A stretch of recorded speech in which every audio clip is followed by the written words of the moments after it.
Ya, udah profit 200 pip. Gila, gede banget. Tapi sebelum itu merasakan dakdikduk. Oh, Gimana tuh, Pak? oke, ini masalahnya. Lotnya kegedean itu. Lotnya kegedean. Iya dong. Dakdikduknya dia nggak rela. Kira-kira hilang 15 juta misalnya. Kalau loss tadi hilang 15 juta misalnya. Dia nggak rela. Lotnya kegedean. Kalau dia nggak rela kehilangan duit 15 juta, kan dia dapat 30 juta tuh kalau misalnya 1/2. 30 juta dia dapat, 15 juta hilang kalau kalau kalah. Berarti lotnya kegedean. Kecilin lagi lotnya. Sampai benar-benar, oh, hilang 5 juta, aman. Itu nggak akan dakdikduk. Mau kalah 3 kali, loss 3 kali juga tenang-tenang aja. Udah terukur. Kecilin lotnya. Kalau Sekecil mungkin atau? oh, enggak. Kalau 100 juta, misalnya 0,02 lah. Gitu. Untuk kalau 0,01 mungkin terlalu kecil sih. Kalau misalnya 0,01, 100 pip, $10. Masa 100 juta dari 100 ribu? Kecil banget gitu.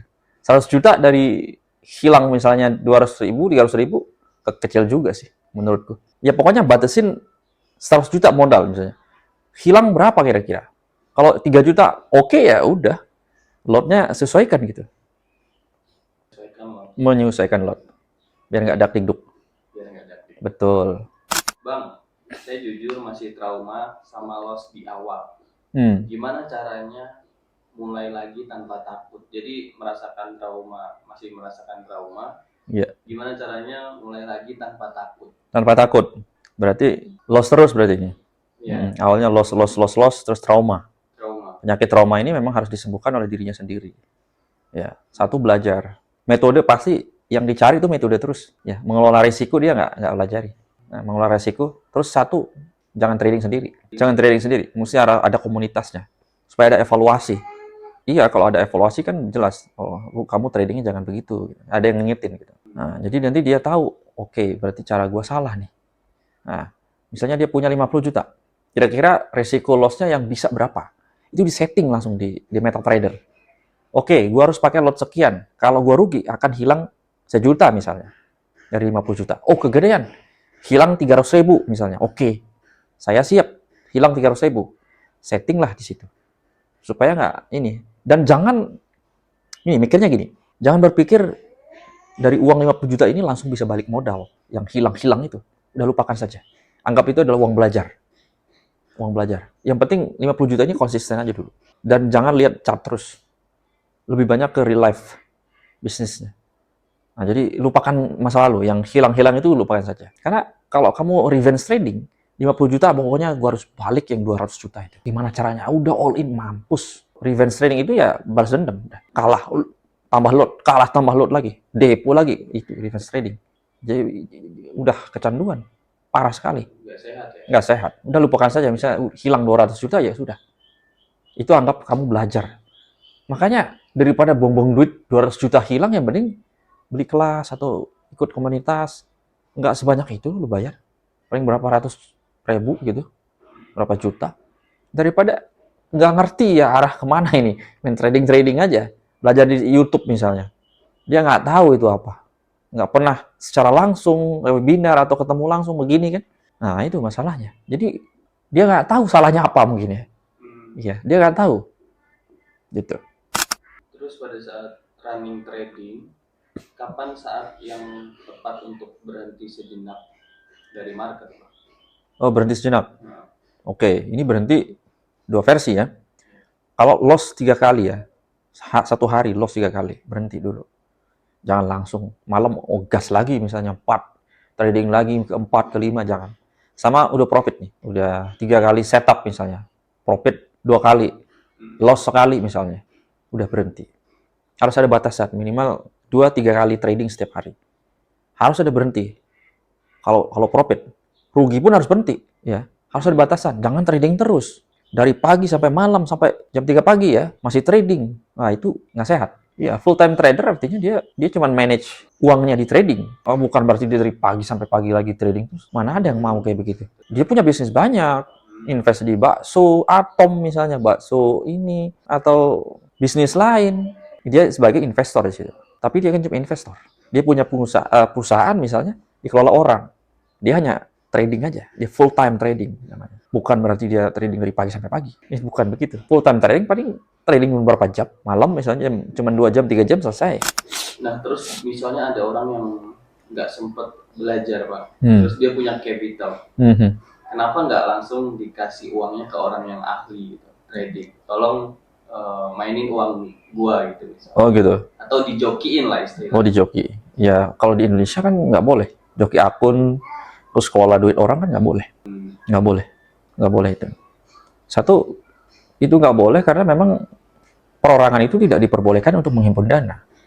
Apalagi joki-joki akun. Selain joki akun trading kan joki skripsi, joki macam-macam kan. Itu sebenarnya ilegal, itu nggak boleh. Tapi kalau misalnya saya punya capital 100 miliar misalnya, gue mau bikin fund sendiri nih misalnya, family office. Pokoknya gue butuh 10 trader yang bisa, yang jago misalnya. Ya nggak masalah, kan dana-dana gue kan. Itu sama halnya dengan gue kembangin duit gue sendiri. Tapi kalau duit orang kita himpun itu nggak boleh. Kalau perbankan boleh, koperasi, kayak gitu-gitu boleh. Bang, lu pernah stuck nggak sih di fase nggak cuan-cuan? Jadi lama nggak cuan-cuan itu ngerasa stuck atau enggak? Gimana caranya keluar dari situ? Stuck ya, nggak cuan-cuan gitu. Nggak cuan-cuan. Kalau gue pribadi sih nggak sampai segitu ya, karena 2012 gue udah kerja di broker. Jadi langsung buru trading di situ. Nah, dari situ. Kalau stuck ya buat kalian yang ngerasain ya harus belajar gitu. Stuck itu kan karena knowledge-nya itu nggak ini apa ya, terbatas gitu. Karena pengetahuannya itu aja gitu. Dia belum belajar secara mendalam. Coba pelajari lebih dalam trading itu. Ya mungkin akan ngerasain, oh ternyata simple banget ya. Tapi jangan menganggap simple terus gampang ini, pencet buy sell. Nggak begitu konsepnya juga gitu. Jadi stuck itu karena memang pengetahuannya memang di situ gitu. Kalau gue kalah terus anjir, kalah terus. Gitu. Apa yang masalah? Dia nggak tahu salahnya di mana. Coba diskusi. Bos, ini Bang, ini salah gue di mana kok? Makanya ada evaluasi. Perlu trading jangan mandiri terus. Ada komunitasnya biar kita bisa sharing di situ. Oh, di sini kamu ini kan udah profit nih, kenapa kamu terus-terusan trading? Jangan. Atau masuk nih kecepatan nih. Tunggu dulu nih setup di sini nih, harga di sini. Itu. Ada yang ngasih tahu. Tapi kalau sendiri kamar misalnya, sendiri di kamar nih, trading, dia nggak tahu salahnya di mana. Nggak bisa curhat juga, mau curhat ke istri juga dia dibego-begoin ntar. Terus ada istilah market nyari yang rakus. Itu maksudnya gimana? Oh, market nyari yang rakus. Iya. Nah, ini mah teori-teori konspirasi sih kayaknya. Teori-teori yang ya untuk kalangan-kalangan tertentu lah gitu. Contohnya ya gini loh, bahasa kayak gitu, market mencari yang rakus itu artinya market itu pasti akan ngegiles orang yang rakus. Karena trading ini kalau orang greedy pasti habis, ya kan? Orang yang mau kejar kekayaan di trading bukan menghasilkan uang ya. Kalau menghasilkan uang beda cerita. Kalau mengejar kekayaan 5 juta harus jadi 50 juta. 50 juta harus jadi 100 juta, 300 juta. Itu mengejar kekayaan instan. Nah, itu rakus namanya. Misalnya hari ini udah profit, dia nggak berhenti. Pokoknya batasnya minimal maksimal 3 kali masuk market hari ini. Dia 10 kali cuy masuk market. Iya kan? Dia udah melanggar rule. Dan orang tuh ada yang bikin jurnal. Dia bikin tulisan tangan, terus dia tanda tangan di atas materai. Pokoknya gue akan masuk trading kalau begini. Gue akan berhenti trading kalau udah 3 kali setup, gagal. Berhasil atau gagal, gue berhenti. Pokoknya dia bikin janji, itu. Tanda tangan di atas materai. Ada yang begitu? Ada. Makanya dia saking, gimana cara membentuk diri sendiri menjadi disiplin. Gitu. Kalau kita udah nggak disiplin, kalau kita nggak disiplin sekolah misalnya, bolos-bolos terus, pasti nggak jadi orang. Apapun itu, nggak usah disiplin misalnya. Disiplin nggak mau bangun pagi misalnya. Bangunnya siang terus misalnya. Atau nggak disiplin segala hal, itu juga akan bermasalah. Harus disiplin. Trading juga perlu disiplin. Oh, perlu. Disiplin stop loss 100 pip misalnya. 0,01 hilang $10. Kalau profit dapat $20. Kalau satu lot $1.000. Satu lot hilang $1.000. Kalau profit $2.000. Profit $2.000.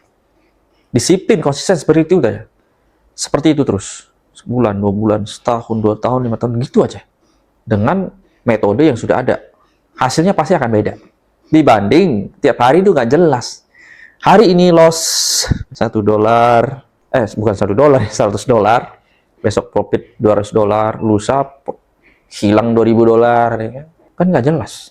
Tapi kalau kita udah mapping, misalnya udah ada aturannya, harus trading maksimal 3, misalnya 2, itu jelas, teratur gitu.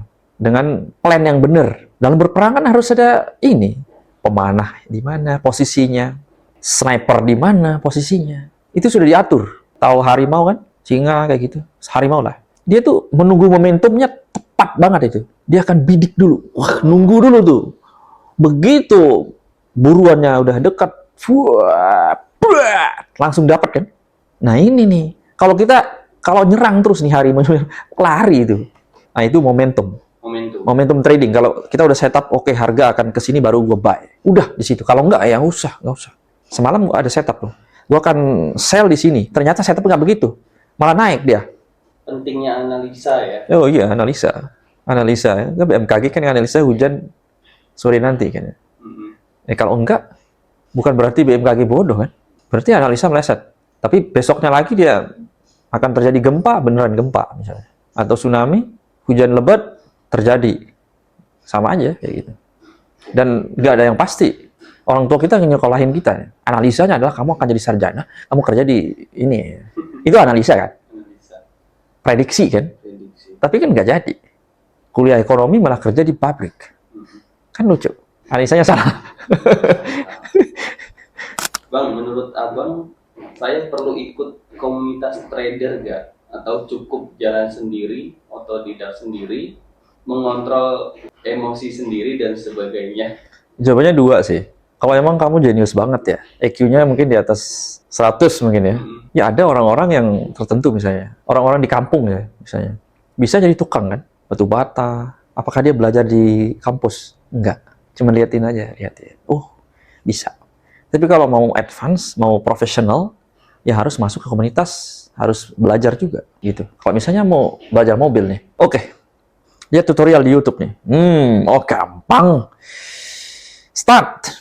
Gigi depan, ke drive, langsung rem. Oke, secara teknikal teori di YouTube iya. Berani nggak masalahnya? Berani nggak tanpa guru yang di sini? Yang ngendaliin? Nggak berani. Makanya itu mobil ya. Ini duit, bos. Duit. Masa mau dihambur-hamburin di market gitu? Nggak ngerti manajemen. Lot stop loss dia nggak paham. Trial error terus. Pasti bonyok-bonyok mobilnya. Kalau langsung. Kalau ada gurunya, oh kamu jangan begini. Kalau misalnya ngebut di tol, kecepatannya harus jaraknya segini. Nah, kamu rasain suara dentuman mesinnya kayak gimana. Nah, itu kan perlu feeling juga di situ. Merasakan mesinnya ini bagus apa enggak. Ini jarak kendaraan di depan, itu gimana. Kamu masuk entry kapan, entry exit-nya kapan di trading, itu harus tahu juga. Metodenya gimana. Ya kalau sendiri, nanti boncos sendiri, bunuh diri, bahaya kan? Hilang semua, nanti mobil hilang, rumah dijual, semua aset hilang. Nah itu, daripada kamu habisin kayak begitu, ya mending masuk komunitas yang berbayar. Karena gini, kamu kan taruh duit di situ, bayar buat belajar. Itu kan leher ke atas. Maksudnya tuh kamu belajar dari kegagalan orang lain. Kamu belajar, oh begini caranya. Misalnya kamu jadi tour guide, ya, ada orang mau ikut kamu dibayar kan? Nah, kamu bawa orang ke gunung, naik gunung, ya bayar jasa kamu kan. Coba suruh naik gunung tanpa tour guide, bisa nggak? Kesasar, mati nanti di sana. Itu contohnya, gitu. Tapi kalau sama komunitas satu circle ya aman, gitu.